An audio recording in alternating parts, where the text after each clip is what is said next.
بسم اللہ الرحمن الرحیم۔ السلام علیکم ورحمۃ اللہ وبرکاتہ۔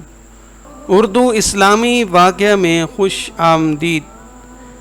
ایک نوجوان اپنی زندگی کے معاملات سے کافی پریشان تھا۔ ایک روز ایک درویش سے ملاقات ہو گئی تو اپنا حال کہہ سنایا۔ کہنے لگا کہ میں بہت پریشان ہوں، یہ دکھ اور پریشانیاں اب میری برداشت سے باہر ہیں۔ لگتا ہے شاید میری موت ہی مجھے ان غموں سے نجات دلا سکتی ہے۔ درویش نے اس کی بات سنی اور کہا، جاؤ اور نمک لے کر آؤ۔ نوجوان حیران ہوا کہ میری بات کا نمک سے کیا تعلق، پر پھر بھی لے آیا۔ درویش نے کہا، پانی کے گلاس میں ایک مٹھی نمک ڈالو اور اسے پی لو۔ نوجوان نے ایسا ہی کیا تو درویش نے پوچھا، اس کا ذائقہ کیسا لگا؟ نوجوان تھوکتے ہوئے بولا، بہت ہی خراب، ایک دم کھارا۔ درویش مسکراتے ہوئے بولا، اب ایک مٹھی نمک لے کر میرے ساتھ ان سامنے والی جھیل تک چلو۔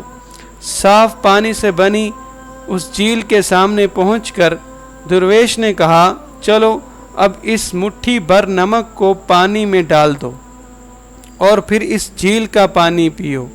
نوجوان پانی پینے لگا تو درویش نے پوچھا، بتاؤ اس کا ذائقہ کیسا ہے؟ کیا اب بھی تمہیں یہ کھارا پانی لگ رہا ہے؟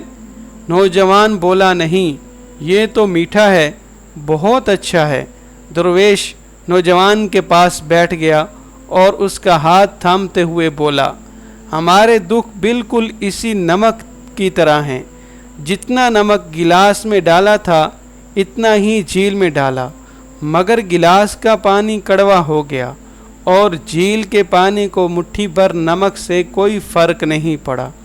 اسی طرح انسان بھی اپنے اپنے ظرف کے مطابق تکلیفوں مصیبتوں کا ذائقہ محسوس کرتا ہے۔ جب تمہیں کوئی دکھ ملے تو خود کو بڑا کر لو، گلاس مت بنے رہو بلکہ جھیل بن جاؤ۔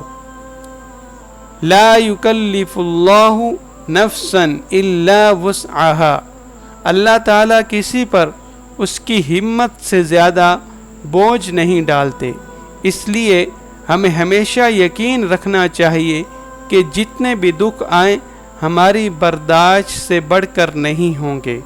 اس طرح کے مزید اصلاحی اسلامی واقعات کے لیے ہمارے چینل کو ضرور سبسکرائب کریں۔ شکریہ۔